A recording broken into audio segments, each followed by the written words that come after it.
Hey, Dr. Roseann here, and thank you for joining me on this continued conversation about neurofeedback. You know how passionate I am about neurofeedback. You know that I'm on a mission to change the way we view and treat mental health.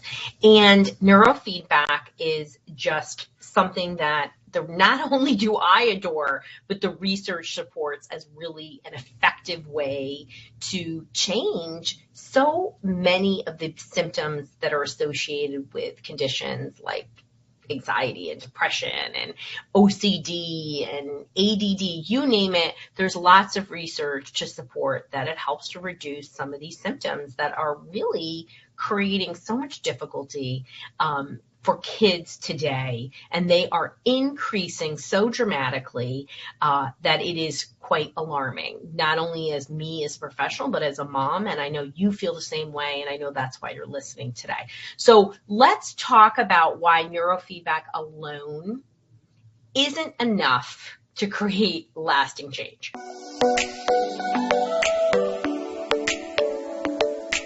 So many people know about my magic wand. If you're listening, I've got a magic wand, so visualize a magic wand.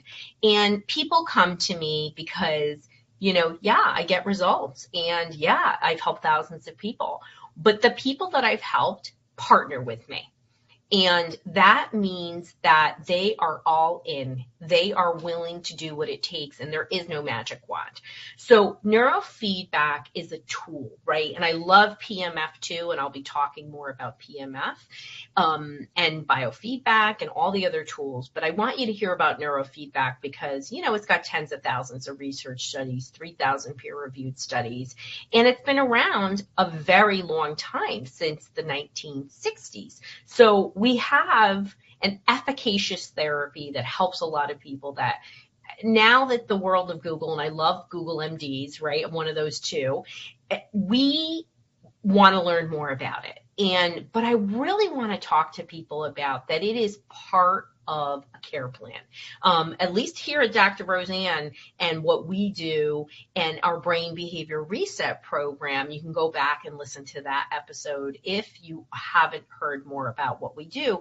But brain behavior reset, the whole basis of that is to calm the brain, come in with new learning so that we reset the brain and behavior. And the pairing of a calmed nervous system with correct learning, right? It doesn't mean necessarily you're throwing out everything that you're doing as a parent. It's about tweaking it so that your child can hear you, right? For those of you that have multiple children, they come out the way they come out. Sometimes they might be like your mother-in-law, and that might not be a bad thing. We love my mother-in-law, Capanna-Hodge. So, it just means that your kids, we've got to meet them where they're at, right? So we have these expectations of change, right? And then we have what really happens. And what often happens in change, what I instruct people in our program is, we are looking for changes in intensity, frequency, and duration of behaviors, right? You're not going to do 10, 15, 20, maybe even 30 sessions of neurofeedback and have an entirely new kid. Guess what? We have the brain, which we need to calm the heck down. And that's what neurofeedback does so beautifully and effectively and safely and enjoyably. Kids love it. Adults love it. It's really a lovely therapy. It's easy. The brain locks into this constant reinforcement that it's getting, a visual and auditory reinforcement. And most people experience stress relief because we're all so stressed. Some people, like when I did it, I had I can't even describe how good my brain felt when I did my million sessions of neurofeedback. My brain is pretty darn functional. I spent a lot of time doing stress management activities, including PMF, and I do a lot of prayer and meditation. Those are my go-tos, and of course, I try to eat really clean. So it's about lifestyles, right? That's why neurofeedback alone isn't enough. You have to pair it with new learning.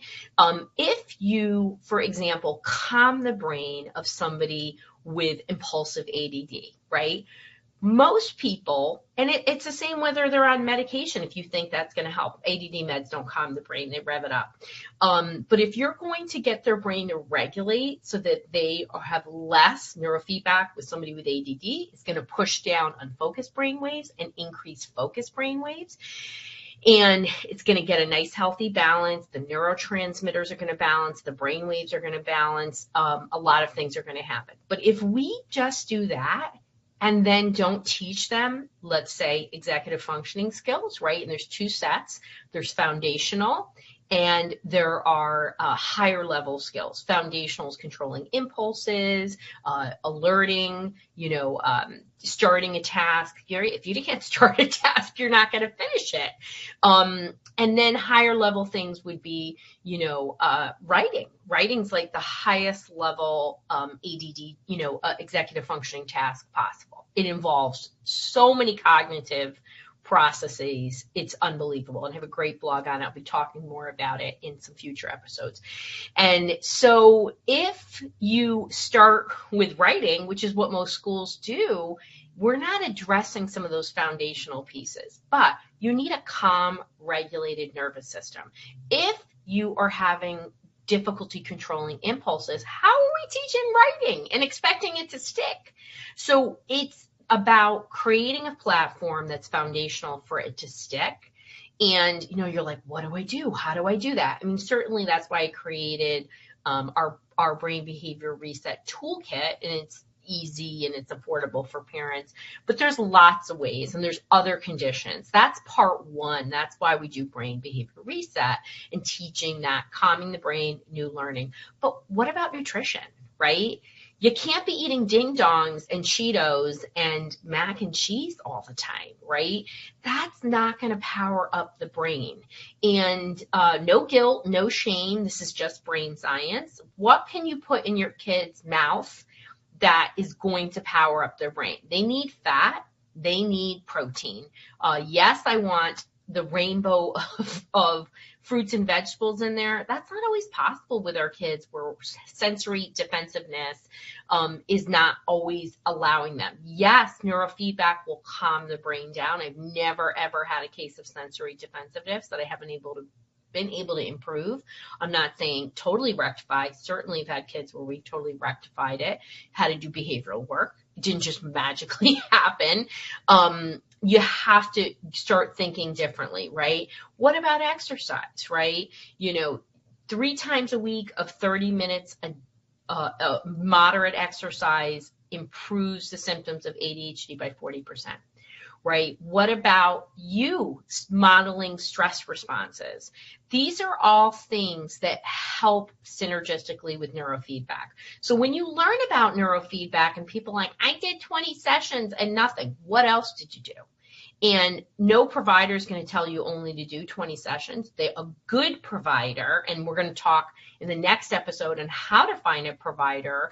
That's really important too. So you want to make sure that they understand, what are those lifestyle components? You should be understanding, like I talk about in my book, It's Going to Be Okay, what pieces are going to help with this investment you're making. You're making an investment of time and money and resources in your child's brain. Why wouldn't you want to do the other things?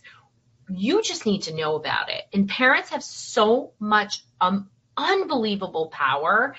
Don't give it away. Don't give it away to a pill or a teacher. You are your number one influence on your child's lifelong mental health. Right? And I don't mean just a 3-year-old. I mean, it still can be a 25-year-old. I mean, yes, is the brain under age 8 easier because of something called neuroplasticity really sort of happening under age 8? Yes, but it's never too late. I had somebody who started treatment with me in her early 80s. God bless her. And, change is always possible. And certainly when our kids are under our care and support, we have more power to do that. And nobody ever regrets getting help. They only regret when they don't. And so neurofeedback should be part of a multifaceted care plan. In that care plan, we should be thinking about nutrition, exercise, stress management, ways to bring joy into our life. I'm going to do a whole podcast on that because I really feel like that is a missing part of our American culture. And how the heck are you, mom and dad or grandparent, caregiver? How are you managing stress? How are you carving out those 10 minutes to protect yourself? And really just being positive and visualizing the change. That is so, so important. So I hope you have found an amazing practitioner to partner with. I couldn't speak more highly of neurofeedback. It is really a resource that has been a game changer for many of the families that I've worked with. And it's, again, safe, effective, pleasant, and really can work much quicker than most things, but it's part of a care plan.